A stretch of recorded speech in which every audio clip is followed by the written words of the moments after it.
Hello hi பசங்களா. இன்னைக்கு நம்ம செட்ஸ் அப்படிங்கிற ரொம்ப இன்ட்ரெஸ்டிங் அண்ட் ரொம்ப ரியல் வேர்ல்ட்ல ரெலவெண்டான ஒரு லெசனை பத்தி எல்லாமே கத்துக்க போறோம். இது வந்து சிபிஎஸ்சில ஃபர்ஸ்ட் லெசன் 11th ஸ்டாண்டர்ட்ல. ஸோ செட்ஸ் என்னன்னு பார்க்கலாம் வாங்க. செட்ஸ் அப்படிங்கிறது ரொம்ப ரெலவெண்டான இம்பார்ட்டன்டான டாபிக். ரியல் லைஃப்லயே நம்ம ஆல்ரெடி யூஸ் பண்ணிட்டு இருக்கிற ஒரு விஷயம் தான். ஆனா வந்து இந்த சாப்டர்ல ப்ராப்பரா ஃபார்மலா கத்துக்க போறோம். ஃபார் எக்ஸாம்பிள், நம்ம அத்தனை இந்தியன்ஸையும் எடுத்து ஒரு செட்டில் போடலாம். அப்ப அந்த செட்டுக்கு வந்து ஒரு டெஃபினிஷன் கொடுக்கலாம். that this is the set of all people having an Indian passport அப்படின்னு. அதாவது எல்லா மக்களும் யார் யாருக்கெல்லாம் Indian passport or Aadhaar card or PAN card இருக்கோ அவங்க வந்து இந்த செட்டில் இருக்காங்க அப்படின்னு நம்ம சொல்லலாம். அந்த செட்டில் யார் யாரெல்லாம் இருப்பாங்க? நீங்க இந்தியனா இருந்தீங்கன்னா நீங்க இருப்பீங்க, நான் இந்தியன்னா நான் இருப்பேன். அந்த மாதிரி யார் யாருக்கெல்லாம் வந்து பாஸ்போர்ட்டோ பேன் கார்டோ ஆதார் கார்டோ ஏதாவது ஒரு இந்தியன் ஐடி கார்டு இருந்ததுன்னா அவங்க எல்லாரும் இந்த செட்டில் பிலாங் ஆவாங்க, அதாவது இந்த செட்டுக்குள்ள இருப்பாங்க. ஸோ செட்டுனா என்னது? செட்டுனா ஒரு well defined collection of objects. அதாவது ஒரு கலெக்ஷன், ஒரு குரூப், ஓகே, நிறைய ஒரு டைப் ஆஃப் திங்ஸ் சேர்ந்ததுன்னா அது வந்து ஒரு செட். ஆனா அதுக்கு ஒரு ப்ராப்பர் டெஃபினிஷன் இருக்கணும், ப்ராப்பரா அது என்ன அப்படின்னு குறிப்பிச்சிருக்கணும் நம்ம. ஸோ இந்த கேஸ்ல நான் சொல்றேன், the set of all people, okay, who have Indian passport or PAN card or Aadhaar card, அது வந்து ஒரு definition for a set. Okay, அப்ப வந்து நம்ம அத்தனை இந்தியன்ஸும் அந்த செட்டுக்குள்ள வந்துருவோம். ஓகே, ஆல்ரெடி சின்ன வயசுல இருந்து நீங்க நிறைய செட்ஸை பத்தி படிச்சுட்டு தான் இருக்கீங்க. ஆனா இப்பதான் வந்து அது ஒரு செட் அப்படின்னு நீங்க வந்து ஃபார்மலா கத்துக்க போறீங்க. அதாவது எல்லா செட்டையும் நம்ம நார்மலி கேபிட்டல் லெட்டர்ல தான் குறிப்போம். ஆல்ரெடி நீங்க நேச்சுரல் நம்பர்ஸ் பத்தி கத்துட்டு இருப்பீங்க சின்ன வயசுல. தட் இஸ் 1 2 3 4 இந்த மாதிரி எல்லா பாசிட்டிவ் நம்பர்ஸ் ஹோல் நம்பர்ஸும் நேச்சுரல் நம்பர்ஸ் அப்படின்னு நம்ம சொல்லுவோம். இன்டிஜர்ஸ் பத்தி நீங்க கத்துருப்பீங்க முன்னாடியே. That is all negative numbers வந்துரும் இந்த இன்டிஜர்ஸ்குள்ள. ஸோ -100 -101 -1001 -1,000,001 எல்லா நம்பரும் வந்துரும். ஸோ இந்த சைட்ல போயிட்டே இருக்கும். அதே மாதிரி ஜீரோவும் அடங்கிரும், 1 இருக்கும், 2 இருக்கும், 3 இருக்கும், இந்த சைட்லயும் போயிட்டே இருக்கும். இதுதான் வந்து செட் ஆஃப் இன்டிஜர்ஸ். இன்டிஜர்ஸ் வந்து ஜெட்னு குறிக்கிறோம். அதே மாதிரி ரேஷனல் நம்பர்ஸ். ரேஷனல் நம்பர்ஸ்னா ஃப்ராக்ஷன்ஸ் அண்ட் இன்டிஜர்ஸ் எல்லாமே சேர்ந்து ரேஷனல் நம்பர்ஸ்குள்ளார வரும். அதை வந்து நம்ம போல்டு கியூவால குறிக்கிறோம். ஸோ இந்த ஸ்பெஷல் மேத்தமேட்டிக்கல் செட்ஸ் இதெல்லாம் ஸ்பெஷல், ஏன்னா இதுக்கெல்லாம் ஒரு பர்டிகுலர் மேத்தமேட்டிக்கல் டெஃபினிஷன் ஆல்ரெடி இருக்கு, நீங்க சின்ன வயசுல இருந்து கத்துட்டு இருக்கீங்க.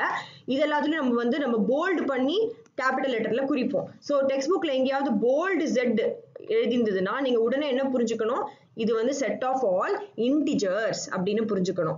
அதாவது -1 -2 -3 எல்லா நெகட்டிவ் நம்பரும், எல்லா ஹோல் பாசிட்டிவ் நம்பரும் அண்ட் 0 எல்லாமே இந்த Z குள்ள இருக்கும் அப்படின்னு நீங்க புரிஞ்சுக்கலாம்.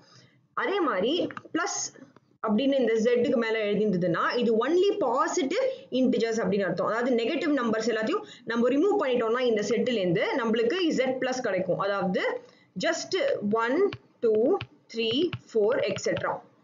அதே மாதிரி Q+னா set of all rational numbers, ஆனா பாசிட்டிவ் ரேஷனல் நம்பர்ஸ் மட்டும். ஸோ அகேன் 1 1.01 1.001 இந்த மாதிரி எல்லா டெசிமல்ஸும் வரும். அண்ட் 2 வரும், 3 வரும், 3.01 வரும். அந்த மாதிரி எல்லா பாசிட்டிவ் ரேஷனல் நம்பர்ஸும் Q+ல வந்துடும். ஸோ இதெல்லாம் வந்து காமன்லி யூஸ்ட் செட் மேத்தமேட்டிக்ஸ்ல. இதெல்லாம் என்ன பாத்தீங்கன்னா போல்டுல நீங்க உங்களுக்கு என்னன்னு டக்குன்னு ஸ்ட்ரைக் ஆகணும், நேச்சுரல் நம்பர் செட் அப்படின்னு. ஸோ இதை ஒரு தடவை பார்த்து வச்சுக்கோங்க நல்லாவே. ஸோ செட்ஸை பத்தி ரெண்டு விஷயம் கத்துக்கலாம். சப்போஸ் இந்த செட் வந்து A அப்படின்னு ஒரு செட் இருக்கு வச்சுக்கோங்களேன். இந்த செட்ல வந்து 1 2 3 அப்படிங்கிற 3 நம்பர்ஸ் இருக்குன்னு வச்சுக்கோங்களேன். நம்ம வந்து 1 வந்து இந்த செட்டுக்குள்ள இருக்கு அப்படின்னு சொல்றதுக்கு நம்ம என்ன சொல்லுவோம்னா 1 belongs to the set அப்படின்னு சொல்லுவோம். ஸோ belongs அப்படிங்கிறதுக்கு இந்த சிம்பிள் யூஸ் பண்ணுவோம், சரியா? இப்போ 1 அப்படிங்கிறது இந்த செட்டோட ஒரு எலமெண்ட் அப்படின்னு சொல்லுவோம், இல்ல ஒரு மெம்பர் அப்படின்னு சொல்லுவோம், இல்ல ஒரு ஆப்ஜெக்ட் அப்படின்னு சொல்லுவோம். இன்னொரு செட் எடுத்துக்கலாம், set of all Indians. So இதுல வந்து சப்போஸ் ராஜ்னு ஒரு இந்தியன் இருக்காங்க, திவ்யான்னு ஒரு இந்தியன் இருக்காங்க, இப்படி வந்து நிறைய இந்தியன்ஸ் இருக்காங்க. ஓகே, இது என்ன சொல்றது, சரவணன் ஒரு இந்தியன் இருக்காங்க, இப்படி போயிட்டே இருக்கும். ஓகே, நிறைய இந்தியன்ஸ் இருக்காங்க நம்ம நாட்டுல, ஏகப்பட்ட இந்தியன்ஸ் இருக்காங்க. இந்த செட்ல வந்து ராஜ் வந்து ஒரு member of the set B, Divya வந்து ஒரு member of the set B, or we can say Saravanan belongs to set B, Divya belongs to set B அப்படி சொல்லலாம். So Raj is a member of set B அப்படின்னு சொல்றதுக்கு இந்த சிம்பிள் யூஸ் பண்ணுவோம் மேத்ஸ்ல. புரிஞ்சுதா? So வந்து இந்த மாதிரி elements of a set or members of a செட்டுக்கு வந்து நம்ம ஸ்மால் லெட்டர் யூஸ் பண்ணி டினோட் பண்ணலாம். அதாவது ராஜ் எழுதுறதுக்கு பதிலாக நம்ம இப்படி எழுதலாம், A equals to Raj and set பில வந்து A வந்து ஒரு மெம்பர் அப்படின்னு எழுதலாம். ஸோ நான் மேத்தமேட்டிக்கலி பேசும்போது நான் சிம்பிள் யூஸ் பண்ணிடுவேன், டக்குன்னு ஷார்ட் ஹேண்ட் மாதிரி டக்குன்னு புரிஞ்சுக்கிறதுக்கு. ஃபுல்லாக எழுதிட்டு இருக்க மாட்டேன், A பிலாங்ஸ் டு B அப்படி எழுதிட்டு இருக்க மாட்டேன், Raj belongs to set B அப்படி எழுதிருக்க மாட்டேன். வெறும் இந்த சிம்பிள் யூஸ் பண்ணிட்டாலே புரிஞ்சிடும் that Raj is a member of set B, the set of all Indians அப்படின்னு. ஓகே, இன்னொரு விஷயம் என்னன்னா, எப்பவுமே செட்டை வந்து நம்ம கேபிட்டல் லெட்டர்ல தான் காமிப்போம், செட் ஆஃப் ஆல் இண்டியன்ஸை வந்து நம்ம கேபிட்டல்ல தான் காமிப்போம். ஓகே, ஸோ வந்து நேச்சுரல் நம்பர் செட்டை நம்ம எப்படி காமிச்சோம், கேபிட்டல் எண்ணில் தான் காமிச்சோம். ஸோ எந்த செட் எடுத்தாலும் உலகத்துல எல்லா well defined collection of objects, அதாவது செட்ஸை வந்து டினோட் பண்றதுக்கு, அதாவது குறிக்கிறதுக்கு நம்ம ஒரு கேபிட்டல் இங்கிலீஷ் ஆல்பபெட்டை யூஸ் பண்றது common. Okay, next. Okay, so செட்ஸை வந்து நம்ம எப்படி வந்து டினோட் பண்றது, அதாவது செட்டை எப்படி குறிக்கிறது, எப்படி வந்து டிஸ்கிரைப் பண்றது. ஒரு செட்டில் இந்த மெம்பர்ஸ் தான் இருக்கணும் அப்படிங்கறத டெஃபினிஷன் நான் எப்படி கொடுக்கறது, ரெண்டு வழி இருக்கு கொடுக்கறதுக்கு. ஒன்னு செட் பில்டர் ஃபார்ம், இன்னொன்னு ராஸ்டர் ஃபார்ம். சரியா? செட் பில்டர் ஃபார்ம்னா என்னன்னு பார்க்கலாம். செட் பில்டர் ஃபார்ம்னா ஒரு டெஃபினிஷன் கொடுத்துருவோம், இந்த செட்டுக்குள்ள இருக்கிற அத்தனை எலமெண்ட்ஸும் இந்த டெஃபினிஷனை ஃபாலோ பண்ணாதான் இந்த செட்டுக்குள்ள இருக்க முடியும் அப்படின்னு. வேற எந்தெந்த எலமெண்ட்ஸ்லாம் இந்த டெஃபினிஷனை எக்ஸாக்டா ஃபாலோ பண்ணலையோ அந்த எலமெண்ட்ஸ்லாம் இந்த செட்டுக்குள்ளேயே இருக்கக்கூடாது அப்படிங்கிறது தான் அர்த்தம். ஃபார் எக்ஸாம்பிள் நான் சொல்லலாம், சி அப்படிங்கிறது ஒரு செட். இந்த செட்டு வந்து என்னென்ன மெம்பர்ஸ்லாம் இருக்கலாம்னா, Y அப்படிங்கிற எலமெண்ட்ஸ்லாம் இந்த செட்டுக்குள்ள இருக்கலாம். எந்த மாதிரி Yன்னு பார்த்தீங்கன்னா, Y is a CSK player in IPL 2023 அப்படின்னு. அப்படின்னா ஐபிஎல்ல சென்னை சூப்பர் கிங்ஸ்ல விளையாடின அத்தனை 2023 பிளேயர்ஸும் இந்த செட்டுக்குள்ள பிலாங் ஆவாங்க. ஆனா மொத்தவங்க எல்லாம் இதுல பிலாங் ஆக மாட்டாங்க. ஃபார் சோ நம்ம தலைவர் தோனி ஆப்வியஸ்லி இந்த செட்ல இருக்காரா? சோ நம்ம என்ன சொல்லலாம், தோனி தான் வைன்னு வச்சுக்கோங்க. தோனி வையா இருக்க முடியுமா, இந்த செட்ல பிலாங் ஆக முடியுமா? எஸ், அதாவது Dhoni belongs to this set C. Okay, ஆனா வந்து கோலி does not belong to this set C. ஏன்னா அவர் சென்னை சூப்பர் கிங்க்கு விளையாடல, அவர் வந்து வேற டீம் பெங்களூருக்கு விளையாடினாரு. so he does not belong to this set C. இதான் வந்து does not belong சிம்பிள். சரியா? இதான் வந்து belongs சிம்பிள். ஸோ இது வந்து ஒரு டெஃபினிஷன் இந்த செட்டுக்கு. இது என்ன மாதிரி டெஃபினிஷன், எந்த ஃபார்மேட்ல இருக்கு இந்த டெஃபினிஷன் பார்த்தீங்கன்னா செட் பில்டர் ஃபார்ம்ல இருக்கு. ஏன்னா வந்து இந்த செட்டை வந்து நான் ஒரு டெஃபினிஷன் வழியா டிஸ்கிரைப் பண்ணியிருக்கேன். இந்த செட்ல இருக்கிற மெம்பர்ஸ்லாம் இந்த டெஃபினிஷனை ஃபாலோ பண்ணாதான் இந்த செட்ல பிலாங் ஆவாங்க அப்படி சொல்லிட்டு. ஸோ சி என்ன மாதிரி செட்னு பார்த்தீங்கன்னா, அத்தனை பிளேயர்ஸும் இருப்பாங்க, சென்னையில் இருக்கிற players, Dhoni and every other CSK player in 2023 will be part of this set. Okay, இன்னொரு எக்ஸாம்பிள் இங்க எழுதியிருக்கு. V வந்து என்ன மாதிரி செட்னா, V is a set such that X is a member of the set wherein X is a vowel in the English alphabet அப்படிங்கிற ஒரு definition இருக்கு set builder ஃபார்ம்ல. என்ன அர்த்தம் யோசிச்சு பாருங்க. X வந்து இங்கிலீஷ் ஆல்பபெட்ல ஒரு வவலா இருந்தா மட்டுமே இந்த செட் V-க்குள்ளார இது அடங்கியிருக்கும் அப்படிங்கிறது தான் இந்த டெஃபினிஷன்.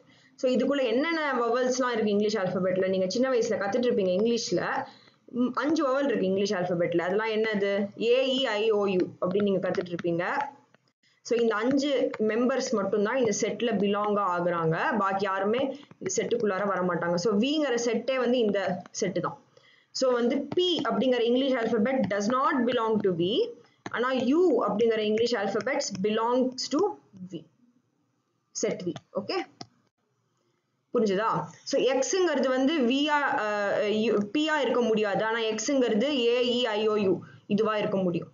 இதான் வந்து செட் பில்டர் ஃபார்ம் டிஸ்கிரிப்ஷன். ஒரு செட்டை வந்து விங்கிற செட்டை இப்படி எழுதுறதுக்கு பதிலா இப்படி டிஸ்கிரைப் பண்ணியிருக்காங்க, ரெண்டுமே ஈக்குவல். ஓகே, இன்னொரு வழியில ஒரு செட்டை டிஸ்கிரைப் பண்ணலாம், அதுதான் ராஸ்டர் ஃபார்ம். ராஸ்டர் ஃபார்ம்னா டைரக்டா வந்து நம்ம நம்பரையோ இல்ல லெட்டரையோ போட்டு செட் என்னன்னு காமிக்கிறது டைரக்டா.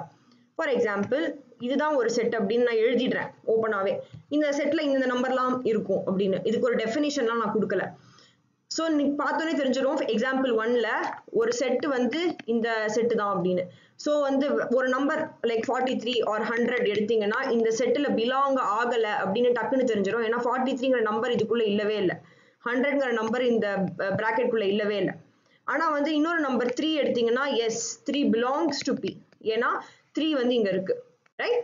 ஸோ இது வந்து ராஸ்டர் ஃபார்ம், ஓப்பனா எழுதிடுறது, பிளெயினா டைரக்டா ஈஸியா.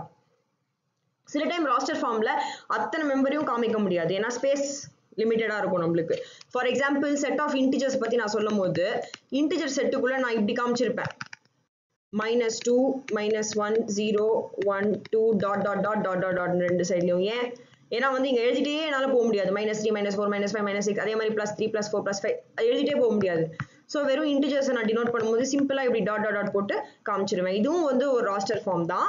இன்னொரு எக்ஸாம்பிள் இங்க இருக்கு, ஒரு நம்பரை ஸ்கிப் பண்ணி வெறும் ஆட் நம்பரா எழுதுறாங்க இந்த செட்ல 1 3 5 டாட் டாட் டாட்.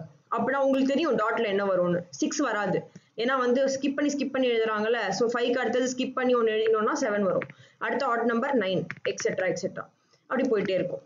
ஸோ இதுவும் ஒரு ராஸ்டர் ஃபார்ம் தான். ஸோ ரெண்டு விதமா ஒரு செட்டை குறிக்கலாம், set builder form and roster form.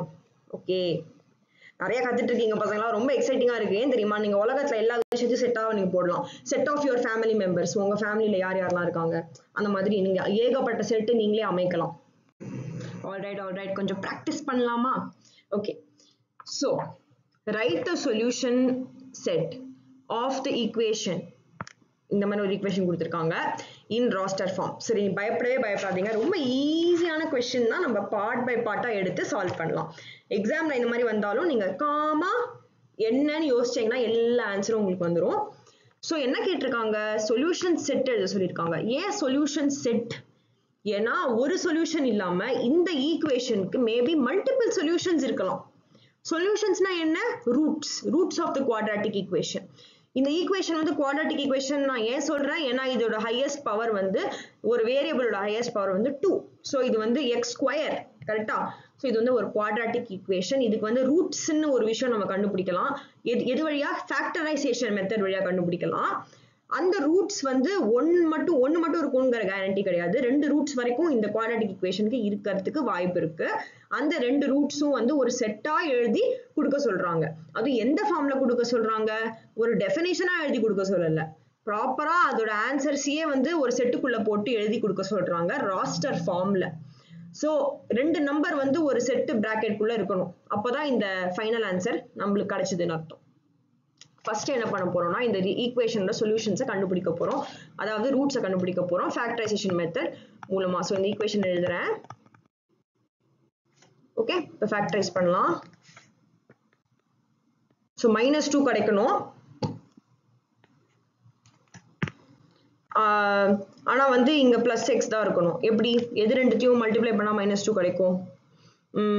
-2x இல்ல +2x -1x பண்ணோம்னா 2x - 1x x தானே, +x தானே, -2 = 0. ஆனா நான் இது ரெண்டுத்தையும் மல்டிப்ளை பண்ணேன்னா எனக்கு என்ன கிடைக்கும், +2 -1 மல்டிப்ளை பண்ணேன்னா -2 கிடைக்கும். ஸோ கரெக்டான ஃபேக்டரைசேஷன் இதுதான். ஸோ இப்போ நான் என்ன பண்ணணும், குரூப் பண்ணணும். x² வந்து x வெளியில எடுத்துட்டு இங்க இருக்கிற இன்னொரு x உள்ளே வச்சிருக்கலாம். x plus 2xல x வெளியில எடுத்துட்டேன். ஸோ 2 இங்க. அதே மாதிரி மைனஸ்ல வந்து -1 வெளியே எடுத்துட்டு என்ன பண்ணலாம், x வந்து உள்ள இருக்கு, -1 into x -1x and +2. Okay, ஏன்னா -1 into 2 வந்து -2 இங்க வந்துருச்சு, equals to 0.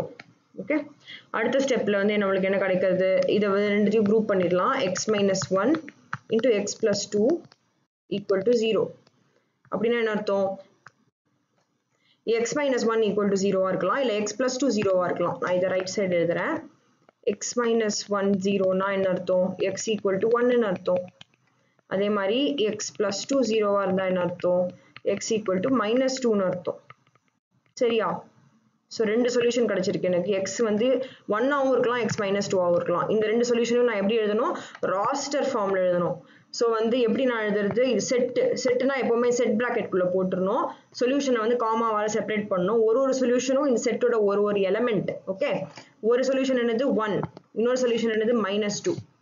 2 எலிமெண்ட்ஸ் இருக்கு இந்த செட்டுக்கு. ஓகே, இதுதான் சொல்யூஷன் இன் ராஸ்டர் ஃபார்ம். இந்த செட்டுக்கு ஒரு பேர் வச்சிருங்க, அழகான பேரு, முருகவேல் சண்முகவேல் அப்படி வைக்கிறதுக்கு பதிலா ஒரு சிங்கிள் லெட்டர்ல வைக்கலாம். சோ முருகவேலுக்கு பதிலா வெறும் எம்னு வைக்கிறேன். சும்மா நம்ம எது வேணாலும் வைக்கலாம் செட்டுக்கு பேரா. ஓகே.